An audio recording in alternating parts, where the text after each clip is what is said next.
Hello guys, welcome to Seu Inglês Nativo. My name is Paco Hernandez and today we're going to study passive voice, right? This channel was created for you, learn English the easiest way as possible to develop your English, alright? Today we're not going to talk about something easy, alright? This is not for beginners, this is for someone who really wants to improve his oral production, your grammar, etc. Alright? So, passive voice. I have to admit that when I was an English student, it was a challenge for me understand this. Why? Because you have to know verb tenses, verbs in participle, you have to know what's a subject, what's an object, which is the verb, and all of that. Alright? So, let's focus in what is matters, English. Alright? Before we start, just remember to like this video, share with your friends, and follow us on Instagram and Facebook and TikTok. Alright? Seu Inglês Nativo. We are a channel. We are located in Brazil. Actually, I'm Mexican. But we're teaching foreigners, Brazilians, and many people to speak English fluently. Alright? So, passive voice.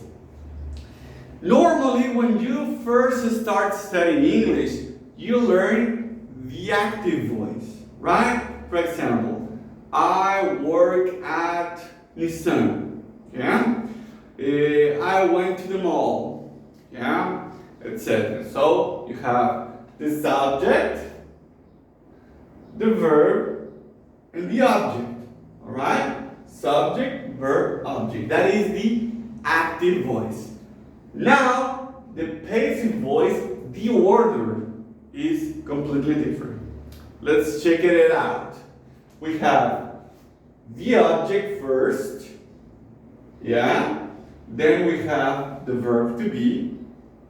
Then we have the verb in past participle, and finally we have the subject. Alright? So, what it changed? We took the subject to the end, we took the object to the beginning, and the verb we change, if it's necessary, to the past participle. Sometimes the verb is already in participle, so you don't have to change it. But you always change the verb to past participle. Yeah? So you have to study the regular verbs, the irregular verbs in infinitive, past, and past participle. Alright?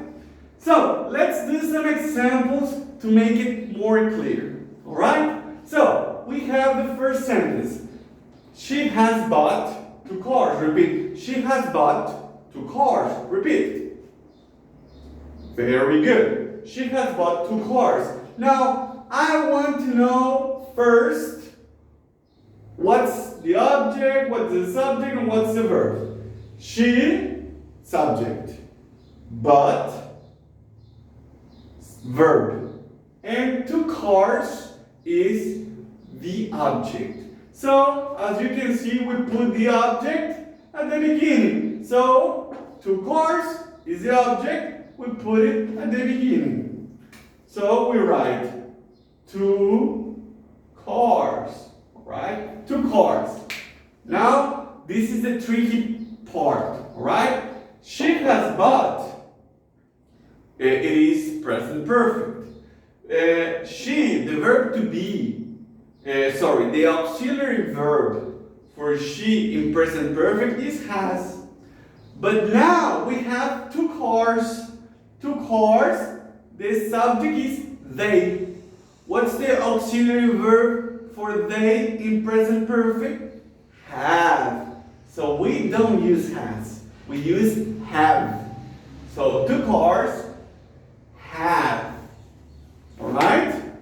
Very good. Then we put the verb in past participle, but it's already in past participle because we have present perfect. She has bought. And we know in present perfect and past perfect we use the verb in past participle. Alright? So 2 cars have and then we put the verb to be. Yeah? But the verb to be in this case, it must be in participle because the sentence is in participle. Yeah, we are using present perfect. So, 2 cars have, what's the verb to be? Alright, present we have is or are.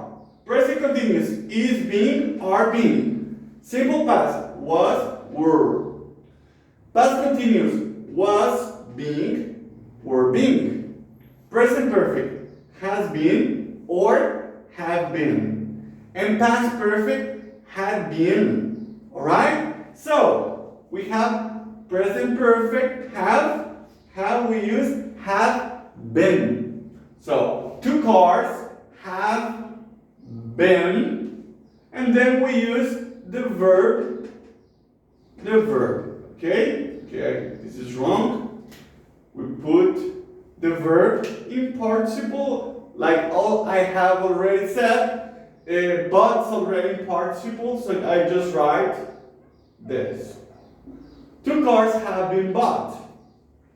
Theoretically, this is enough, but it is optional if you want to write by her. Yeah, this is completely optional. Why write this subject is optional? Because when we use passive voice, the emphasis of the sentence is not the subject, is the action. For example, I hope this doesn't happen, okay? Imagine you left your bike on the street and somebody stole your bike. Somebody steals your bike, yeah? You arrive at the street, you get to the street, and you don't see your bicycle. And you say, oh, somebody robbed my bike. Passive voice, my bike was robbed. Yeah? My bike was robbed. Why? It's not important the subject because I don't know who robbed my bike. The important is the action. Somebody robbed my car, robbed my bike. My bike was robbed. Okay? My bike was robbed by someone. Alright? So that's the first example. Now let's go to the second. He went to the mall last weekend. Probably you already know this sentence is in the simple past. Repeat. He went to the mall last weekend. Come on. Very good. Alright, so we're going to do the same thing, but there is something special in this sentence that we have a keyword in past, last weekend. So, again, we put the object at the beginning. What's the object in the sentence?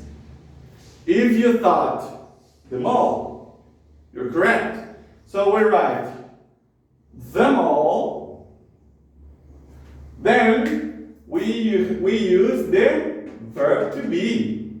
So what's the verb to be for the mall in past?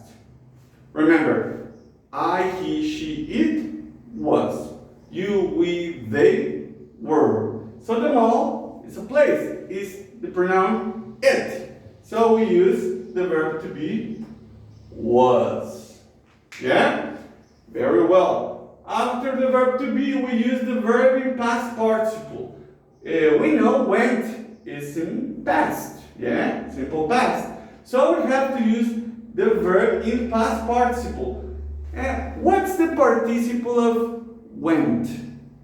So we have go, went, gone. That's it. So the participle of went is gone. Go, went, gone. The mall was gone. And then after the verb in past participle, we write the extra information. The mall was gone last weekend. Repeat, the mall was gone last weekend. The mall was gone last weekend by, and we use the subject, by him. Remember, when we write the subject at the end, the subject pronoun transform into object pronoun. Okay? So, the mall was gone last weekend by him. I hope you're understanding this explanation. Alright? If you don't, if you have problems, if you want more information, please comment on the video. Alright? Now, let's go to the last example. I am doing the final test. Repeat, I am doing the final test. Very well. So, again, we have to write first the object. What's the object? The final test. Very good. So, we write the final test. The final test. Then, we use the verb to be. But this time it is in present continuous. So in present continuous we use is being or are being. In this case the final test is singular, is the third person singular, the pronoun is it, the final test it, they're equal. And so we write the final test is being because it is in present continuous. Past continuous was being, were being. Okay? In this case, it's present continuous, is being. Then we put the verb is doing, into participle. What's the participle of do? Remember? Do, did, done. That's it. So, the final test is being done. And then we use by. Remember that this is optional. The final test is being done by, I have I. So what's the object pronoun of I? I, me. The final test is being done by me. Alright? Guys, I hope you have enjoyed this video. If you like, please hit the like, share with your friends, family, classmates, roommates, whatever. Follow us in our social networks, Instagram, Twitter, Facebook, Seu Inglês Nativo, alright? And comment in the video if you have any doubts that I will be happy to help you. See you in the next video. Bye!